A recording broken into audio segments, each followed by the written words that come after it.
everybody. Welcome to Gootz. This is Any Pod. I'm your host, Ray Gootz, and we're continuing our journey through Star Wars with Return of the Jedi. And my guest this week is Leah Bonnema. Leah, how are you? I'm good, Ray. It's great to see you. It's great to see you. It's been a while. Leah used to be my neighbor. She lived across the street, and now you live in LA. How's LA treating you? I really, I really like it. Yeah. I was just back in my, I'm born in the East Coast. I love New York City, but I'm unfamiliar with the idea that it could be not freezing cold in winter, and it just blow. I was out in a t-shirt yesterday. Blows my mind. Wow. I know. I was there in November, and it's freezing over here back then. And just I don't understand. Like, my family doesn't go out for walks, and I'm just like, how are you not out every single day, just running around the streets, being like, this is amazing? Yeah, I'm always out. That's why I love. We live right near a canyon, so I just go out and walk. Oh, that's great. So you go for hikes and stuff. Yeah. All right, cool. So Leah, before we get into Star Wars, let's learn a little bit about you. How long have you been doing stand up now? I have been doing stand up. I started in 2006, and then I had a family. I moved home for a family from like 2008 to 2010. And so I sort of feel like I started again in 2011. Oh, wow. Oh, you were really gone for that long? Wow. Well, I was gone, and then I came back, and then I was like back and forth. You know what I mean? So I wasn't sort of like gone. Like no one knows where yeah. you are. Yeah. And what got you? How did you start doing stand up? I didn't know like stand up was a profession. You know what I mean? I didn't know it was an option. And then I was writing a show for a director, and she asked me to take a stand up class to punch it up. And I took the class, and, it was like everything. You get to perform, you get to talk about things you want to talk about. It's such a rush. It's, you know what I mean? It's like you see people in the room laughing in real time. And I've never felt anything like that. And I was like, after this show is over, I'm throwing myself into that.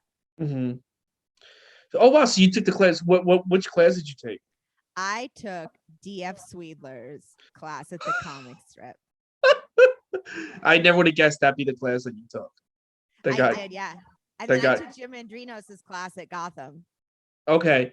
But you started with D.F. Sweedler. I started with D.F. Did he have the same suit on? I feel like he looked exactly the same. The man he does not age. No, he doesn't. I think he looks like it's 1 a.m. in 1986 every single second of the day. Well, I mean, it started me off in stand-up, so I'm grateful. Yeah, no, you did it. You killed it. I'm surprised that's the class. And then for a while you helped out at Joe Franklin. Oh, you had a show at Joe Franklin's for a little bit, right? Well, first I was at Comedy Village, and I barked there like 6 nights a week for, I'd say, a year. Yeah, about a year. Okay. And then I ran a show at Joe Franklin's. Oh, cool. For a couple years, I think. Yeah, it seemed like for a while, and then they shut down, right? They're just gone. It's all very blurry. My memory is just sort of like one big wash. Yeah. It was, it's just a lot of lousy shows, and then we get good shows, and then it's like, oh, thank God.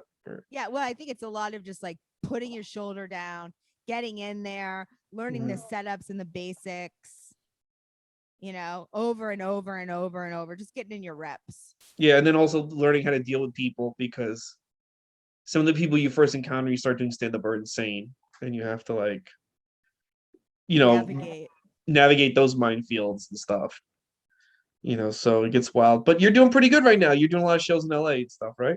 Yeah, I feel like in New York we get so comfortable. We're spoiled with stage time. It's so fantastic, and I would like see all my friends at shows. So coming out here was definitely like such a change for me, because I sort of left that comfort zone. But I'm meeting new people, and I'm getting up more and more, and I'm having a good time. Yeah, no, that's great. Yeah, I was out in LA in October, and it was fun. It was fun. The shows were good. I really like the store though. Have you been to the store yet? I have. I've been at the store. Yeah. You have? Yeah, I've been going through the belly room, like you go through like an audition. Oh yeah. Oh, I love the belly room. Isn't that great? Oh, it's a great room. It's so hot. Everybody's like, it's like electric. Yeah, it really is. That's like I think that's in the top 3 best clubs in the country.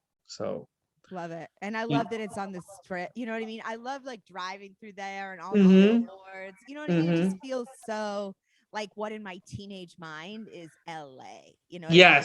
Yes, that really, yeah. And I remember I was there on the Wednesday for Thanksgiving, and then like they kicked me out because they were cleaning. And I walked a few blocks down. There's some nightclub, and the paparazzi was standing inside the nightclub, and they looked at me weird because nobody walks. And I was like, oh, they're waiting for celebrities to come in the nightclub. Like this is really like Hollywood, LA. You know what I mean? Oh, it's so Hollywood. I love it because I just think of it as like a postcard. Yeah. Mm-hmm. Yeah, totally. Now you've always been a huge Star Wars fan. I know we've talked a lot about Star Wars when you lived here in New York. What got you into Star Wars? You know, it was like entrenched in my childhood. Okay. Like my dad loved Star Wars. And Mhm. I mean, I feel like Return of the Jedi is one of my earliest memories. Oh wow, okay. Because that sort of came out right when I was or made it to video right when I Mhm. was a kid. I never saw it in the theater, but I mean, I was obsessed. I wanted to be Han Solo so bad. I would like imagine, out in the woods, I would play. I would imagine I was like playing with them, you know what I mean, on the With the speeders Ewoks? with everybody. And I loved it. You know, it's about friendship, it's about good versus evil. Mhm. Uh, Mhm. Now, was Return of the Jedi the first one you saw, do you think? Or did you see the other ones first? I saw Return of the Jedi first, and then I very Okay. clearly remember going back. When did Mhm. that come out? I think I That wasn't came out old. in 1983, the summer of 83. So I must have seen it a little later because I don't think Mhm. I wouldn't have a conscious mind. I was Yeah. born in 83, but I don't think I had I don't think you have a processing. No, I don't remember. I was born in 81 and I don't remember it being in theaters. I remember having a lot of merchandise because my parents would go and just buy me the toys because they thought it was going to be valuable. And also, like, you would go and I would get puzzles and I would get coloring books, but it was all Return of the Jedi coloring books and puzzles and stuff like that. It wasn't Empire Star Wars. So Return of the Jedi to me was the most toy friendly of all three. And maybe it's because I saw all the toys at the stores, you know? Yeah, I don't remember that. I didn't get the. I wasn't. I had Underoos, Okay. and I did have.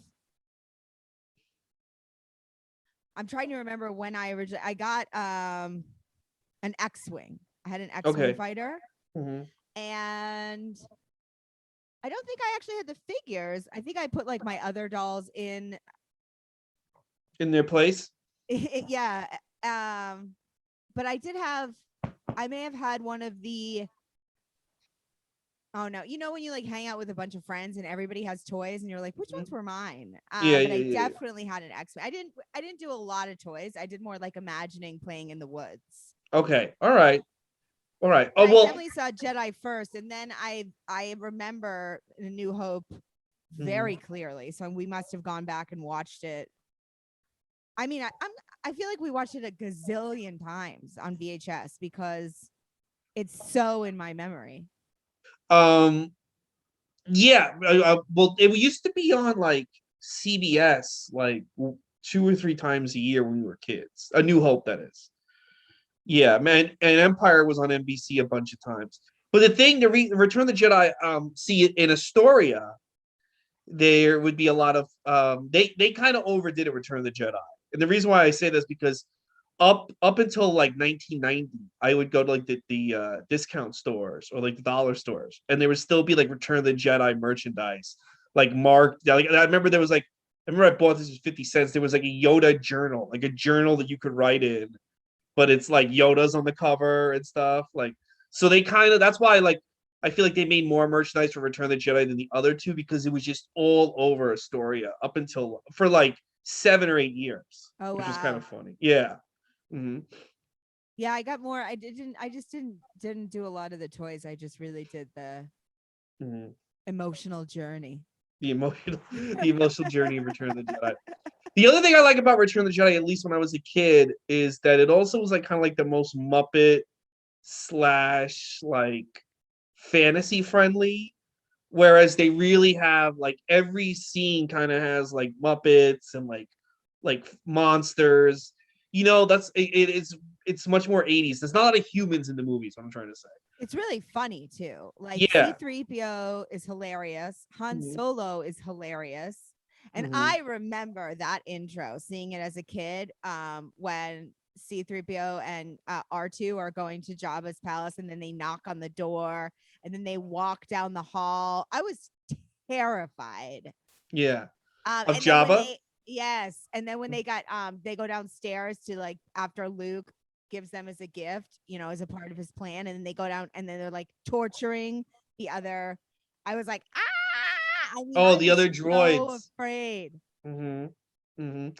And so yeah, so the beginning though, when Darth Vader I rewatched it today to be ready. But the beginning where Darth Vader shows up the new Death Star and um he's like, you got to double your efforts. I thought to myself, like, he's already, because I just watched Empire for the podcast. He's already kind of softening because he doesn't kill the guy. He He doesn't just kill tells him. he just in an Empire he killed the guy that wasn't pleasing him. He kind of just says to him, hey, you just need to step it up. I just need you to work harder. And I'm like, oh, Luke is already getting to him. I never noticed it until this time. He's already getting to him because he's not killing this guy. He's just telling him to work. Yeah, he just tells him that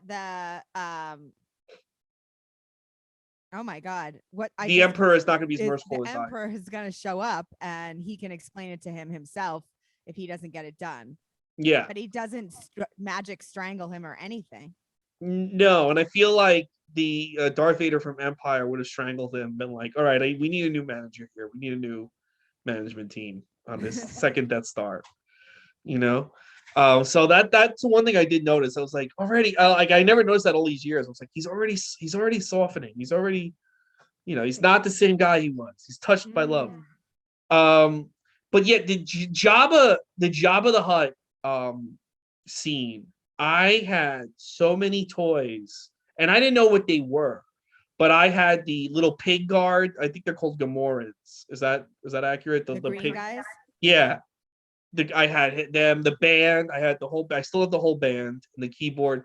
Um, I kind of don't like the one thing I think that I know everyone hates Greedo shoots first, but the one thing I really don't like is the new dance sequence. I really don't like the new dance scene. I hate the new It dance changes sequence. the tone of that scene because that Yes, it tone is does. like very ominous and it feels like gross with him watching her dance and like you feel the tension building, like something's gonna happen, and they make it into like a fun, jazzy, like Fun, what's going jazzy, on like there? Muppet number. Yeah, Yeah. CGI.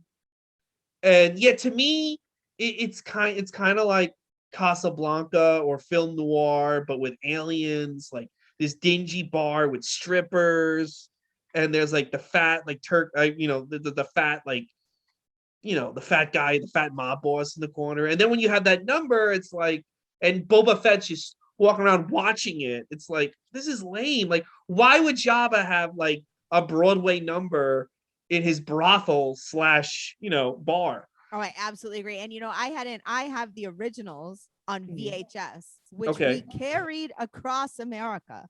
You Mhm. only have so much space in a moving van. We got rid of clothes to carry our VHS. So I had not actually watched the new Jedi. I watched it this morning. Yeah. And so I hadn't seen the new scene. And I was like, what is, because I've been watching my old ones. Yeah. Yeah. Yeah. So Yeah. I was like, what is this?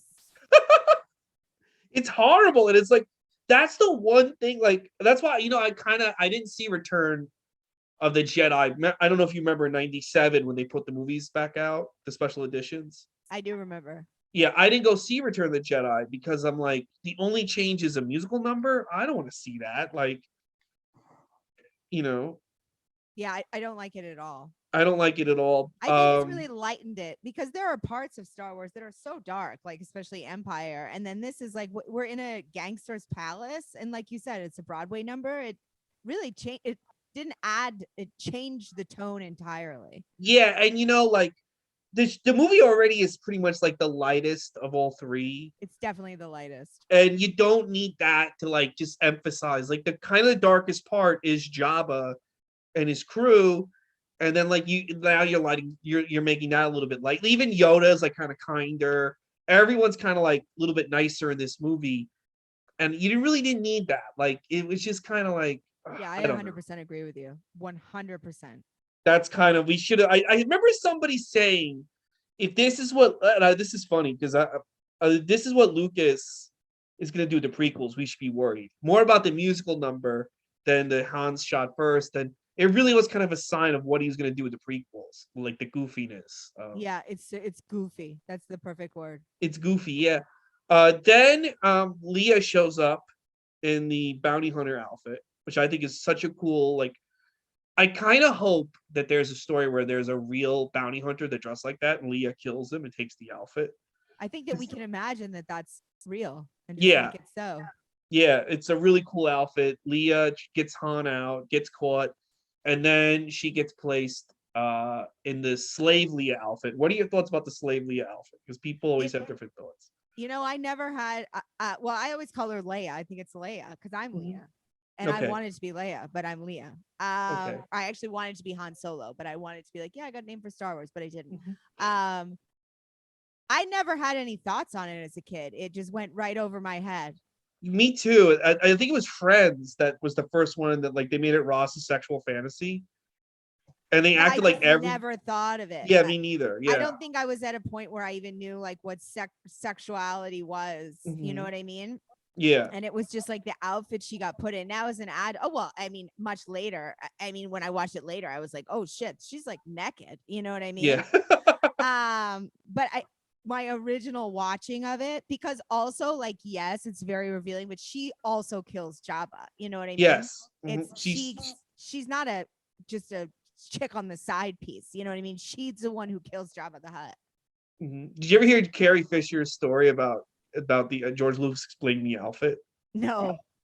I think Carrie Fisher goes, "Yeah, you just want like everyone to get turned on by me," and George Lucas is like, "No, this is about feminism because even though you're naked and vulnerable, you're the one who takes out Jabba." And she basically goes, "Yeah, yeah, yeah, whatever, whatever. You just want to see me naked. It's cool. Don't worry, whatever." Like, Yeah, she's really naked. When you watch it as yeah. an adult, you're like, oh my god, must be Mhm. so naked, naked. She really is. Like, she's really she's pretty much falling out of her outfit. The other thing that I noticed too about this movie is that Mark Hamill and Carrie Fisher clearly went through some shit the 2 years between Empires and this because like Leah's voice, Carrie Fisher's voice is a little bit deeper now. And Luke has like his face. I think he had I a car think he was accident. in a car accident. Yeah, and it's like it kind of makes them like, oh, they've been through some stuff, but also it's like, wow, you two have been through some stuff in the real world. Whereas Harrison Ford kind of still looks the same, still sounds the same. I think when I watched it as a kid, like I just felt I wouldn't have noticed those things. I No, would no, I also didn't would notice it not either have as a like kid. thought of the actors. You know what I mean? Yeah, but I didn't notice it either as a kid. But when I was watching it today, Carrie Fisher just you know like all right, she's been through some stuff the last 2 But years. also now we know the Carrie Fisher story, like and how Yeah, the whole thing, and I mean she was so fucking cool. Excuse my language. she was so awesome. I want to Also, read. can you imagine that period of time and to be like the woman who has to wear that outfit and like all the shit she had to deal with, and it's like this iconic role, like the fucking pressure. Yeah, and it's the and like they're basically all of Hollywood depends on the success of these movies. Everyone. Yeah, it was. Yeah, I can imagine the pressure being Princess Leia. Yeah, but she just killed it. She killed it. She killed it. Then we get to another scene that I have a problem with in this movie. Although they're fixing it on Disney Plus. Have you watched Book of Boba Fett? Yeah. I haven't seen it First yet. two. There's only It's two two. out so far. So how what do you think of it so far? I always I reserve an opinion until the second episode because I feel like they're getting us out of. We all have the Mandalorian in our mind. Yeah, You know what I mean? Mm-hmm. So and then they also have to do all the setup. So I feel like the pilot, that's just what that is. It's a different series. It's a different tone. I'm really enjoying it. Okay, I'm excited. I gotta sit down and watch it. But the thing really I always like had a the problem. guy they cast. He's And good. then his counterpart, she, I think, is going to be, I think you always got to have somebody who's like Han and C3PO who drop the one-liners. You know what I mean? And that's going to be her. And there's great action. Okay, We're getting great. they're weaving, it's, two timelines at the same time. We're getting Oh, the it is. Oh, backstory great. and the current story. Okay, that's good. Yeah, my problem. I love the action. I love Luke's plan. He gets the lightsaber. Leah's killing Jabba. The one problem I have with this scene, and I don't know how you solve it looking back, is killing off Boba Fett like that. I would have liked. I wish that you'd seen the first episode of. Oh, really? Do they fix it? Yeah. Well, do you want to? Because I feel like basically that's how everybody felt on the planet. Yeah, I kind of always thought that was like, I would have liked it better if he had like a fight with Luke, like it goes down to him and Luke, or it's him and Han and Chewbacca, and they're fighting somewhere, and Luke can't get to them, and then Han kill. But I guess also the reason why he falls in the pit is if like Luke chops his head off with a lightsaber, they couldn't bring him back for this. But if he's in the pit, they can bring him back. I wonder if at the time they thought that, you know what I mean? Or if they just didn't know how they were going to. Mm-hmm. I don't want to say anything because you haven't watched the first episode and I don't want to do any spoilers. Well, I know he obviously gets out of the pit, right? Do you want me to answer? Yes. Yes, he gets out of the pit. Yeah, I figured because he's alive in Mandalorian. So I mean, yeah, he had to get out of the pit. But my thing is, when I was reading articles and after Empire, people kind of remember when Yoda goes, there is another. Everyone thought Boba Fett is the other. He's gonna be the backup in case Luke falls. And I think a lot of people when they went to see this movie and he just dies, they're like, oh, like because everyone thought this character has to mean more because he looks so cool. There has to be a reason why this guy's here, and then he just doesn't do anything. When I watched it originally, that didn't even, Oh yeah. Because we're kids, we don't know what's going on. Like, no, I was just so. Also, when Luke walks out on that plank, you know what I mean, and he's like gives the head nod to R2. I remember like my heart jumping out of my chest. Yeah, I know. It was just that's such a cool scene, such a cool like little fight scene. Then we get they added in the new one. It is an addition, right? The head of the is it Zarlak or Zarnak that's in the pit? I feel like they added an extra head to it that wasn't there originally. They did. They also added Boba Fett screaming. I think I don't think he screams like that in the original. I didn't notice the screaming because I was too busy trying to be like, I don't think that head was there originally because it doesn't look. Yeah, they did. They did spruce up the Sarlacc pit. I also think they spruced up the Death Star a little bit. The Death Star battle at the end. Well, they definitely spruced up when R2 explodes, what gets thrown off the door when they're on Endor. Yes. Yeah, they did spruce that up. Yes. Yeah. Then we get Dagobah, where Yoda just decides he's gonna die and dies. It's nice, but it's also kind of like he doesn't get a big send off. He's just like, yeah, you know what? I've had enough of your bullshit. I'm gonna die now. Like, well, I mean, he's got to go for the story to go on, Yeah, he does. Yes. And then it's already Obi-Wan, like a 2-hour and 10-minute movie. I'm sure they were like, we'd like to do more, but yeah. And then Obi-Wan shows up and then basically explains everything. He probably should explain to him in the first movie that Leah's your sister. We're hiding from her. Actually, Darth Vader's your dad. I really didn't lie to you. I love the line. What I told you was true from a certain point of view. And it'd be like, can you imagine if that was your dad? Someone told you that your dad was killed by a guy, and you find out that no, actually that guy is my dad. He's like, oh, I really didn't lie to you. No, you did lie to me. You did. He didn't kill my dad. He is my dad. Like, I agree with you, and yet I understand that he gave him the information he needed at the time to get done what he had to get done.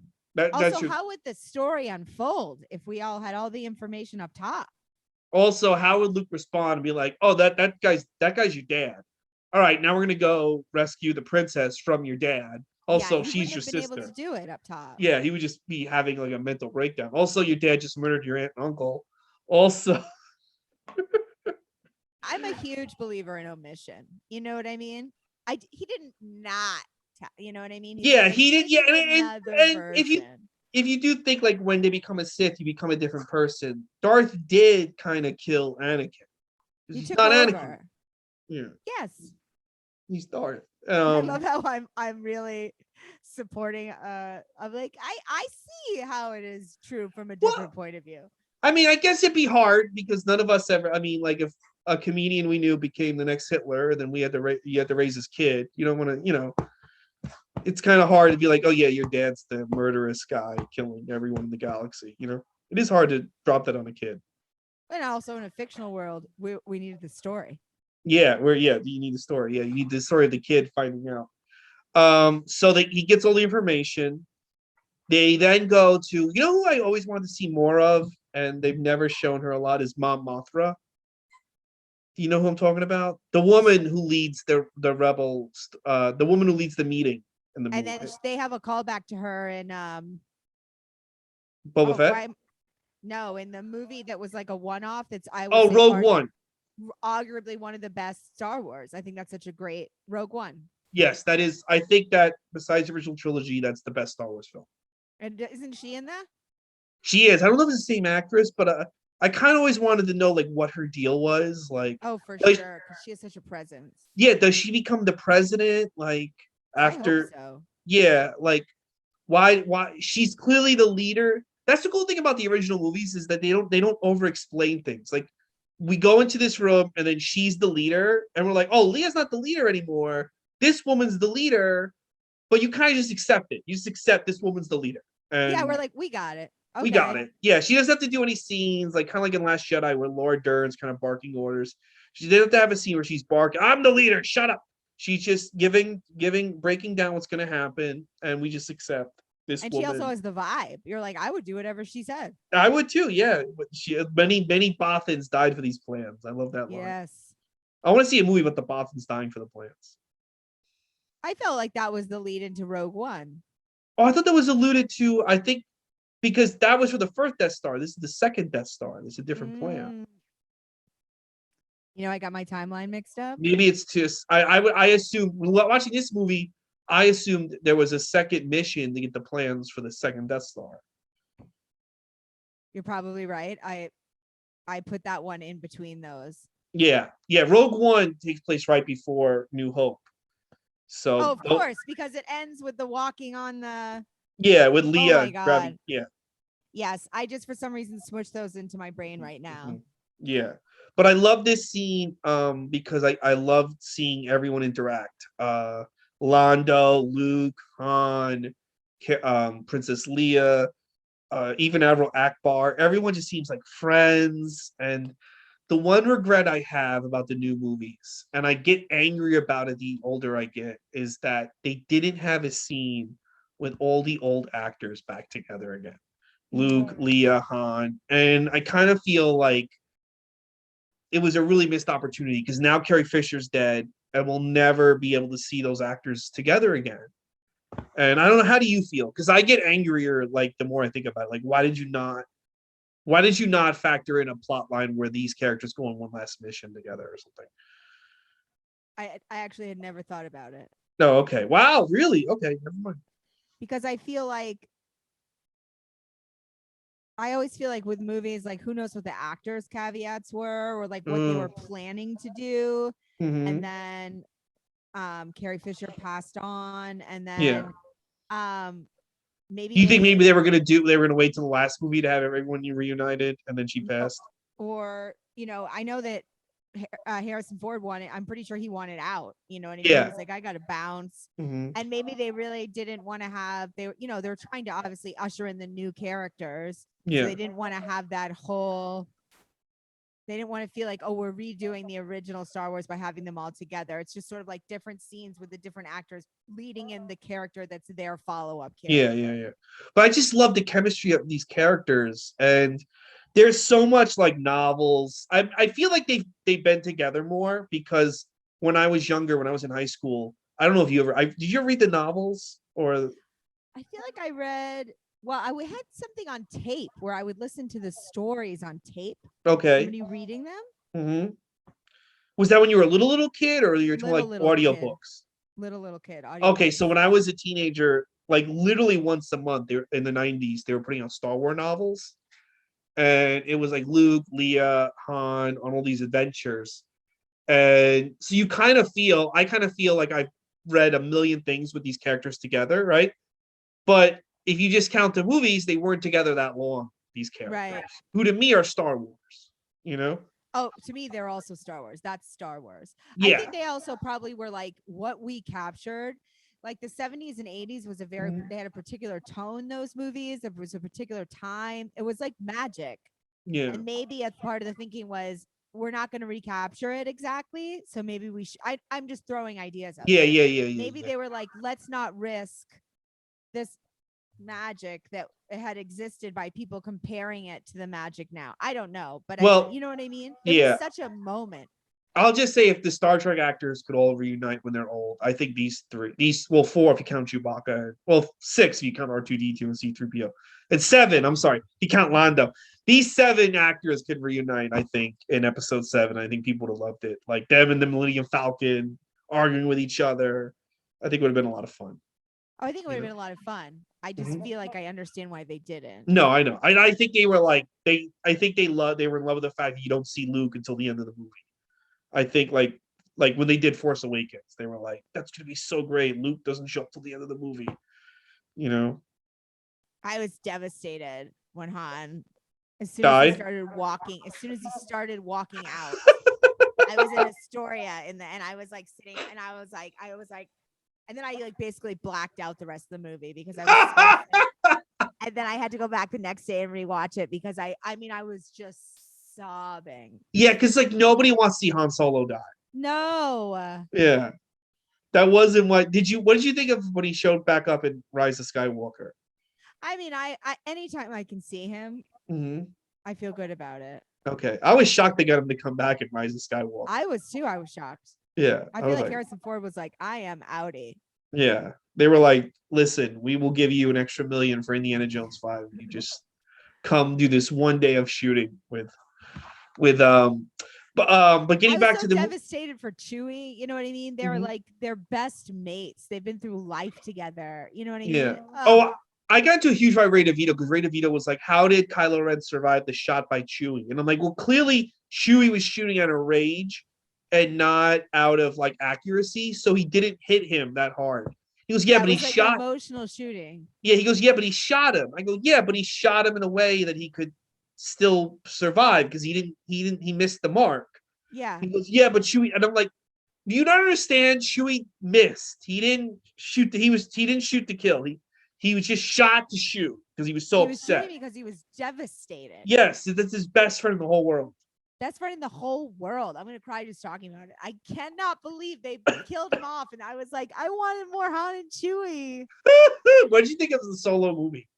You know, with going into Solo, I was like, Han Solo in the early 80s with Chewbacca, nothing is ever going to be that. It's my pinnacle. I love that relationship. So in my mind, I knew they weren't going to hit it, and I was happy to let it be what it was. You know what I mean? Yeah. Anytime I get to like get a little bit more of the mythology, you know what I mean? Like, yeah. I got to see how they met.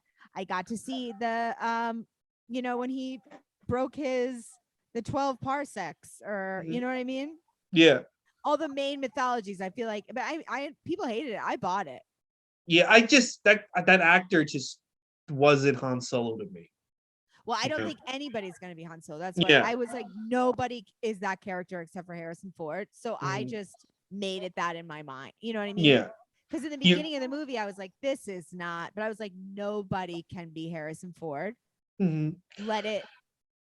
Yeah, I know it's not part of the series, but I think the way they start the Star Wars movie, where it's just him like starting up a car, and I kind of think like you should start every Star Wars movie with the dun, dun, dun, dun. I think so too. Even if it's not part of the saga, just start it like that. We need the score. Just the score. I don't think it was a great movie, but I was happy to watch it and get more Chewbacca, and I thought Lando was great.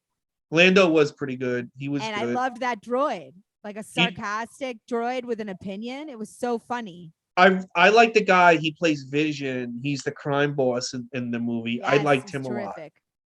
I liked him, and people got annoyed the Darth Maul reference. I do think there's a great Solo too, because I don't nobody realized this. Darth Maul lives on a lava planet. It's basically like hell. And if Han and Chewbacca get stranded on a hell planet and they got to deal with Darth Maul, I think that'd be an amazing movie. I'd watch it. Because we haven't seen that. It's basically like volcanoes and lava. We haven't seen a planet like that. Well, we did kind of in the final battle in Episode 3, but we haven't really seen a planet like that. And Darth Maul is a crime boss. I think in the cartoons, it's very. I know you haven't seen the cartoons, right? No. Okay, it's very interesting, Darth Maul as a crime boss. I think people would get a big kick out of it seeing it in live action. You know, I'd love to see it. yeah. So back to Return of the Jedi, we get to the Endor. Now, here's the big question. I know my answer. I don't know your answer. What do you think of the Ewoks? I watched it as a kid, so I thought they were so cool. And I know people are like, "Oh, they didn't need the Ewoks." I really liked them. I personally love the Ewoks. I want more Ewoks. I don't get why people don't like them. I don't get it either. Like people like, well, he just made them because little kids could buy dolls, and it's like that's kind of what the whole series was. But also, like, it works. They're fun. They're a great time. What else are you gonna have there? They're like little bears in the woods. And the whole thing was, I think he was influenced, and I remember I read this summer Bury My Heart at Wounded Knee. Have you read that book? No. It's a history of how we treated Native Americans. Yes. And it's just brutal. I mean, it's brutal. I've read sections of it. I've never read the book in its entirety, which I should. And when I finished the whole book, because there's some battles that are kind of like Return of the Jedi, where the Indians have primitive weapons, and they get their asses kicked. They get destroyed. They get annihilated by the U.S.'s. And I think with this movie, it's like, well, what if the Indians turn the tables on America and sent them running? What if the primitive race with the primitive weapons outsmarted them? And when you look at it like that, I think it's a great final battle. It's like it's not about having the biggest weapons. It's about these creatures who like lived in the forest and are pure of heart. At least I think they're pure of heart. I don't know. Might be some asshole Ewoks. But they defeat like this evil industrial nation. I kind of like it. I enjoy the final battle. I think it says a lot about what Lucas believes in, you know? Oh, I do too. I agree with you. And I like that it was like this rebel band and they worked together with the little Ewoks who were of the planet and didn't have guns. Yeah. And they used their, log swinging and their rock dropping. And I absolutely agree with you. Yeah, and I think it's a really great message and it's really fun and he was gonna do Wookiees. Originally the plan was Wookiees, but it would have been too expensive. And you know what? I kind of like it better that it's little guys. If it was like an army of Chewbaccas, then it's like almost like, yeah, no shit, they won. They're Chewbaccas. Yeah, I like that they're little Davids. Yeah, Goliath. I think it's a really nice message. The other thing I love about this movie is this speeder bike chase. That's what I used to play in the woods, the speeder bike. Oh, chase. yeah. It was the coolest thing. I obviously didn't have a speeder, but I would run really fast and make noise. You know what the thing I don't like about the new movies? Because I kind of feel like, I don't know, you said you never saw Attack of the Clones or Revenge of the Sith, right? I saw them. Okay.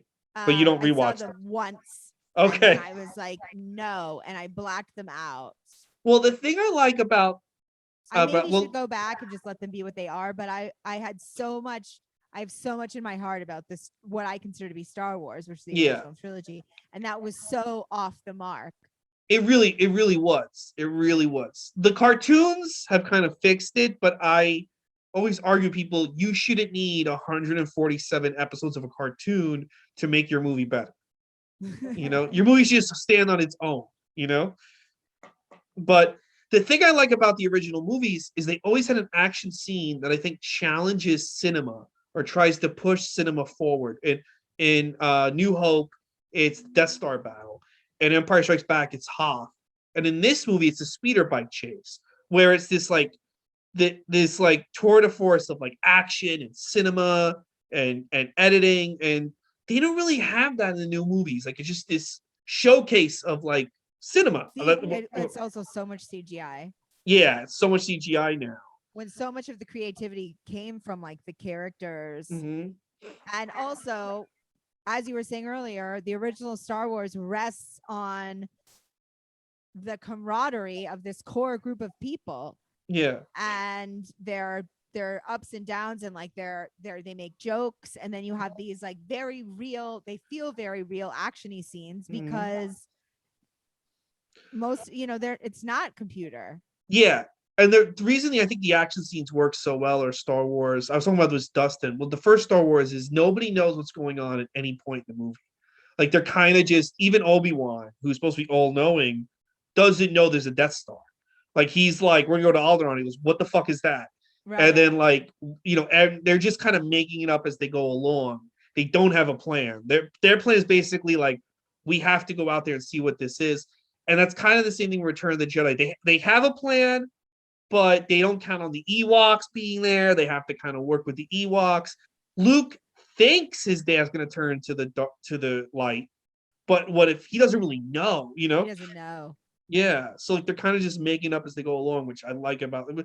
Some of the new ones, it kind of like, especially in not Revenge. Fuck, I always call it Revenge of Skywalker. Rise of Skywalker. It's like, okay, we got to get these 8 things for the map, and then we'll find where Palpatine is. It's like it almost feels like a video game mission rather than people just going through a quest. You know what I'm saying? I get what you're saying. Yeah, it was, I think, more simplified, the original ones, because they're just like, I gotta do this next thing, and then the next thing will happen, and then we're just following along with them. Yeah, but I think that's what makes the movies fun, is that especially the first time you're watching the movie, you're with the main character. You don't know where they're going to go next. You don't know what the world is like. You're entering the world for the first time as well. So you don't know on this planet there's like little Ewoks, and you don't know what they're capable of. And thank goodness they were there, because otherwise it wouldn't have worked out. No, it wouldn't have worked out. They would have shown up, and it would have been the trap, and they wouldn't have had backup. What did you think now of the Luke, Emperor, Darth Vader stuff?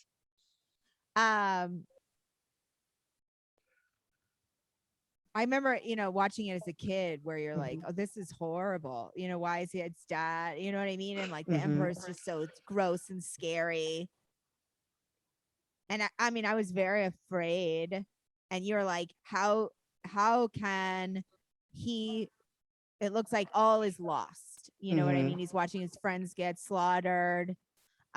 He's telling them that they're about to get trapped on Endor, and he's trying to not get angry and give in. And you're like, I'd be angry. Yeah, I would. But I was rewatching it, and I do wish Darth had other lines besides "No, no, no" when he like turns on the Emperor. I kind of wish like he had like a little thing like "Fuck you, man. You've been not." Don't say "Fuck you, man," but like him, like, you know what? I'm done with you. Or that's my kid, or like I don't know, like a little bit more of a back and forth. Than yeah. I think they were relying on it being no talking, because the action of itself, the action of it is so huge. Turning on what he has become and going back, giving it all up to save Luke, was supposed to speak for itself. Yeah. And then here's the other thing, these scenes, this is so weird, but I like them, but they never stick with me, because I'm trying to remember even what my favorite part of it is. The thing I remember most is "It's a trap" with Admiral Ackbar. What do you think of Lando, his Death Star, like, the dog fight in space in this movie? Never really sticks with me. I think Lando's such a great character because he also brings the humor. Yeah. And then he has a friendship with Han, and their ups and downs, and he makes right, what happened in Empire. Yeah.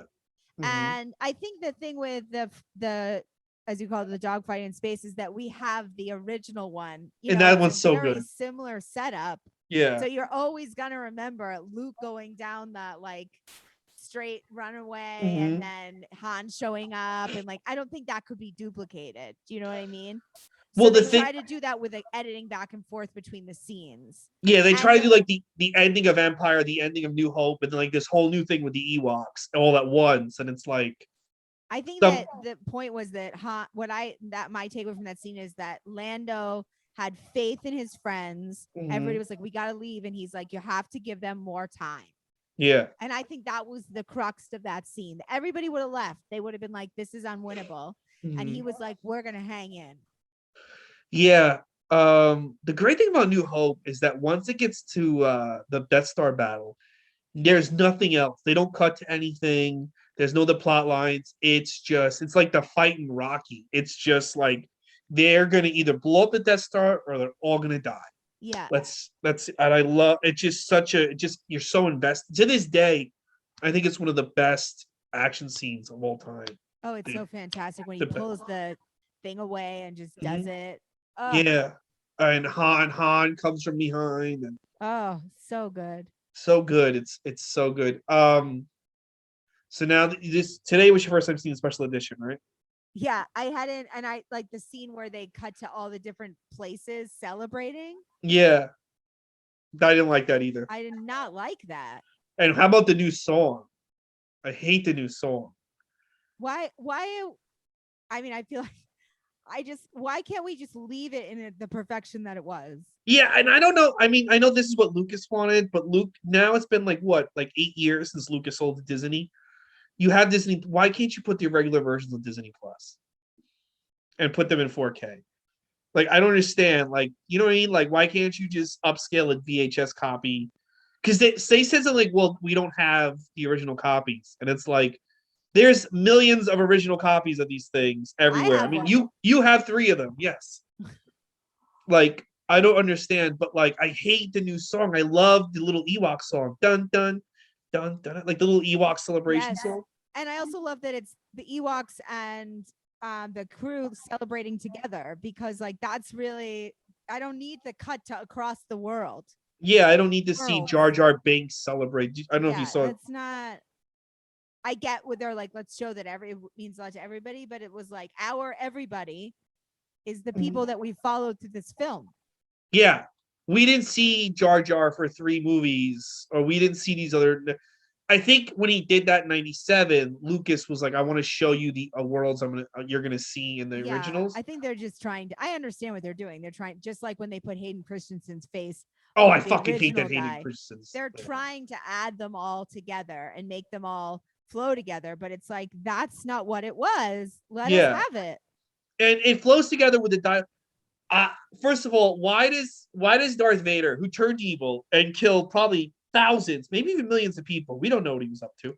Why does he get this keep his youth, but Obi-Wan and Because Yoda stay old? oh, that's so true. Keep his youth. Oh, I think it's because he's in the good Jedi place from when he was last the good Jedi. Okay, all right. Well, so I guess to maintain your youth, you just become an asshole at 20, and then you, And right, then you then you turn, yeah, at your deathbed, you're like, I didn't mean it. Oh, and then you get to be gorgeous. that would be the takeaway, I think. Oh yeah, and I would have liked it so much better if it's just that same old actor. Well, It's just, I feel like can't we give that guy like he didn't even get to use his own voice. Like let him stay in the yeah, ghost let him just be there. afterworld. Like, what do you think? I'm like, I don't know how they're gonna do this and have it make any sense. What do you think about the new Obi-Wan show that takes place between Revenge of the Sith and New Hope? Vader and Obi-Wan are gonna have a rematch. I don't know how they're gonna have that make sense. When does that start? I think in the summer. I have to, of course I'll watch it. Yeah. But I either always Obi-Wan has to leave Tatooine or Darth Vader has to go to Tatooine and not know his son's there. And also, how does the fight end that one of them doesn't kill the other? Like, I just don't understand why they're having these two have a rematch. I don't, you know, I I don't don't know. know. I don't know. Ray. I don't know. They're doing so many different weird things to. Sometimes I hate when prequels have a twist just to be a twist. Like it's like like yeah, I don't know. Like that's just such a weird twist. Like they had another fight. It's like I don't know. I also I agree with you, and at the same time, I love being able to go back into that world. So whenever Yeah. they do any of these things, I love the scores, I Mhm. love the sets, Well, I I love the think outfits, I love the character. Like uh, Mandalorian, I no, loved. I agree with you, but I just think there's a lot of cool stories you could do to Obi-Wan on Tatooine protecting Luke without bringing in Darth Vader. Yeah, I agree. I totally Because agree. yeah, like there's like he could basically be like Clint Eastwood in like The Good, the Bad, and the Ugly or something. Obi-Wan I'm talking about. Like, he could just Right. be No, I got it. he can just go around doing stuff. But I mean, I'm gonna watch it. I'll be there day one. I mean, and I'll definitely the episode where they fight. I mean, I'm gonna have a bag of popcorn. You know, I'm excited, even though it's gonna be stupid. Well, hopefully it makes sense. I don't know how it's gonna make any sense. I mean, I you just know, love to. I'm glad we get to see Darth Vader enter a room again. You know what I mean? that's Because true. he's so great at it. Even though it's Hayden Christian in the costume. It's not. What? It's not. No, it In my is. mind. In my Oh, okay. mind. Oh, in your mind. Okay. He's coming back, but he's also gonna play Darth when he's It's in this. Darth Vader. I'm really able to. I that's the thing with Ewan McGregor as all Obi these Wan. other Star Wars characters. I was able to just like they're not the actor, they're the characters. You know what I mean? Mhm. But for some reason, with those characters, I really struggled with. I saw Ewan McGregor. Yeah. hmm Um. Yeah, I do like Ewan McGregor more as Obi Wan as I've gotten older. I feel like, I and I think think he's he's a gonna do a great. fantastic actor, and I bet Yeah, he's I think going to he's do gonna a do a great job. great job in this. And I think the other thing about these two actors is I think they're going to want to redeem themselves. I don't think they're going to agree to something stupid. I think they're both going to want to redeem themselves on this because for so long, people have shit on them in the movies they were in. Hayden Christensen and Ewan McGregor, I'm talking about. So I think they're really going to knock it out of the park with this Disney Plus series. I think you're right. And it's Yeah. just the difference between using actors that are established and the actors that we know from other things. Mm-hmm. But at this point, I think for like this is gonna sound insane, but like if you were 5, you saw Phantom Menace, you're 25 now. Ewan McGregor is kind of your childhood Obi Wan. Yeah. So for us, he's just not. Yeah, he's not. Yeah, but it's like that's kind of And it that's is. not Ewan McGregor's fault. He's a terrific actor. Yeah, Obi-Wan for me is just the other guy. yeah. Alec Guinness. Yeah, it was fucking great. Leah, thank you so much. Overall, what do you think of Return of the Jedi? I really like it, but it is kind of like the most 80s of all three movies. Like it Well, very something much. It it kind of is. feels like it belongs in like the 80s, but I love it. I love it. I'm going to give it a 10 out of 10. Oh man. Just because I loved it so. I don't know if when I watch it, I'm watching it with rose-colored glasses because of how much I loved it as a child. Mm-hmm. But I love it. I think it's so funny. You know what I mean? It's so funny and C-3PO says the imaginative. craziest things, and then Han Solo is just so sarcastic, and it is so imaginative.